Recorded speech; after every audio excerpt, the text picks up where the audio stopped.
Velma switched on her torch and moved towards the dark woods. Shady planted his feet. Like there's no way I'm going into those creepy woods. Me rider, Scooby said as he shook his head. Oh, come on guys, Velma said. She marched to the mystery machine, pulled out a brightly colored box, and rattled it. Would you do it for a Scooby snack? Shady and Scooby both shook their heads. You can't buy us off that easily, Shady said. Velma opened the box and shook some treats into her hand. Would you do it for 2 Scooby snacks? Shady licked his lips and giggled. Like I guess you can buy us off that easily. Rare, Scooby agreed, his tongue wagging with hunger. Velma laughed and tossed the treats their way. The friends caught 2 each in mid-air and gulped them down in one bite. Velma turned and headed for the woods. Shady and Scooby nervously followed. After a couple of meters, Scooby came to a halt. Velma! Velma! Velma sighed and spun around. I thought 2 Scooby snacks would be enough for a simple stroll through the woods. No, a rule. Rook, Scooby said as he sniffed the ground in front of him. Velma aimed her torch at the ground and saw a thin black cord. She followed the cord with her torch to see that it led to an electrical socket and the side of the house. Good job, Scooby, that is a clue. She pointed her torch in the opposite direction. Let's see where this electrical cord leads. Like I was afraid you were going to say that, Shady said through chattering teeth. The 3 of them followed the cord deeper into the dark woods. It snaked around crooked trees and beneath thorny bushes until it finally stopped at a small black box. The device had a hole on one end and a clear plastic tank full of liquid on the other. Scooby-Doo sniffed at the strange device. What is it? That's a smoke machine, Velma said, leaning forward for a closer look. It's the kind people use for special effects in movies and concerts. So like the creepy fog is just special effects smoke?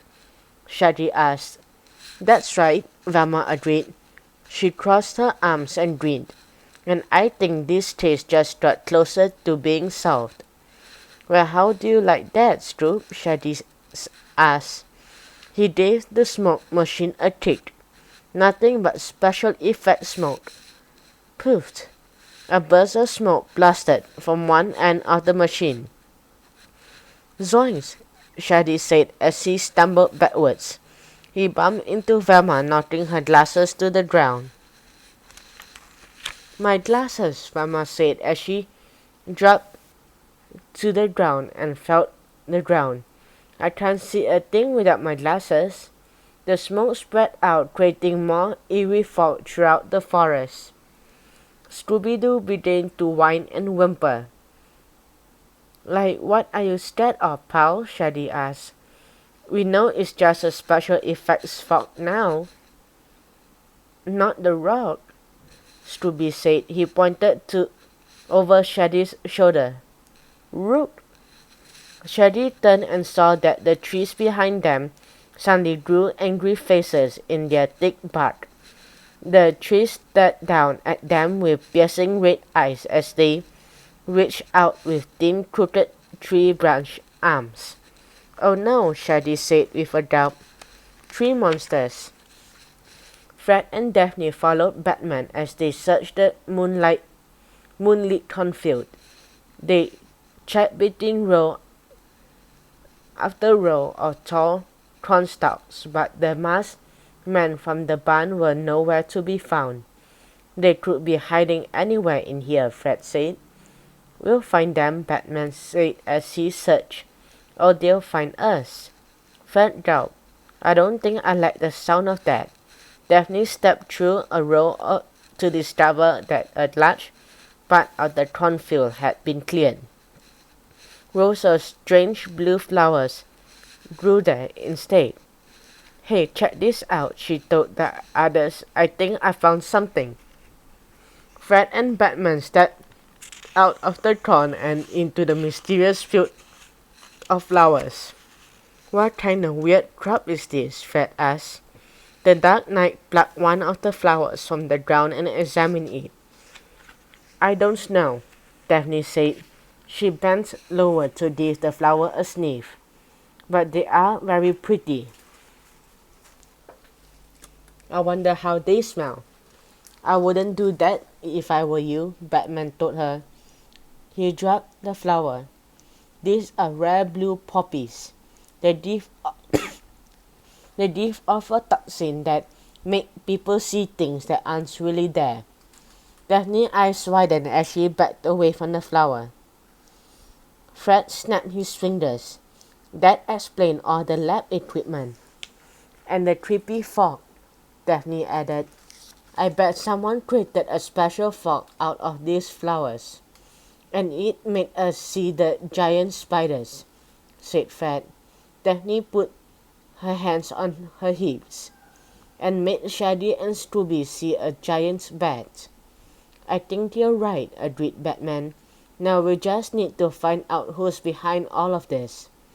We'd better hurry, Daphne said, pointing to the surrounding corn, because here comes more of that creepy fog. Wisps of eerie fog snaked out of the nearby cornfields and out of the field of flowers. A haze soon surrounded all three of them. Grrr! Deep growls echoed around. What was that? Daphne asked. Fred shook his head. I don't know, but I get the feeling we're about to find out. All four animal monsters stepped out of the surrounding corn rows. Fred and Daphne edged closer to Batman as the creatures circled them. Remember, Fred, Daphne reminded him, they're not real monsters. It's just the creepy fog making us think they're real. Fred's eyes darted around. They look pretty real to me. The monsters attacked. Fred and Daphne ducked as the pig and horse beasts swiped at them. Batman kicked the chicken monster away, then spun to land several punches on the bullman. Daphne backflipped away as the horse creature tried to grab her. Fred wasn't so lucky. The pig beast scooped him up and threw Fred over his shoulder. If the monsters aren't real, how come one can carry me away?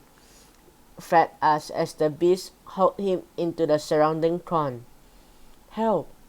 Daphne ducked away from the horseman and took off after Fred. She snatched up an old bucket along the way and ran as fast as she could. Daphne zigzagged through the rows of corn, keeping Fred and the pig beast in sight. Then she gained on them. She leaped into the air. She performed a somersault, rising high over the beast. Bam! Daphne slammed the bucket onto the pig's head. It dropped Fred and stumbled back into the corn, struggling to remove the bucket. Are you all right? She asked. I think so. Fred got to his feet first. Thanks for the save. Daphne glanced up and stumbled backwards. Jeepers! What's that? She pointed at a ragged figure mounted to a tall pole. It looked like a thin man wearing tattered clothes. He had a crusty potato bag for a head, and a stingy hair poked out from under his ragged hat. Fred gave a dismissive wave. That's an old scarecrow, he explained. Farmers put them up to keep crows and other animals from eating their crops. Just then the scarecrow did something that scarecrows weren't supposed to do. It laughed. Ha ha ha ha. Fred and Daphne hugged each other and shivered in fear.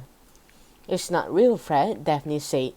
The fog made us see things that aren't real, remember? Ha ha ha ha.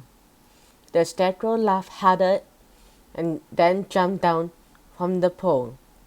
Oh, I assure you, the statue said as a white grin stretched across his burlap face. I, the statue, am very real indeed.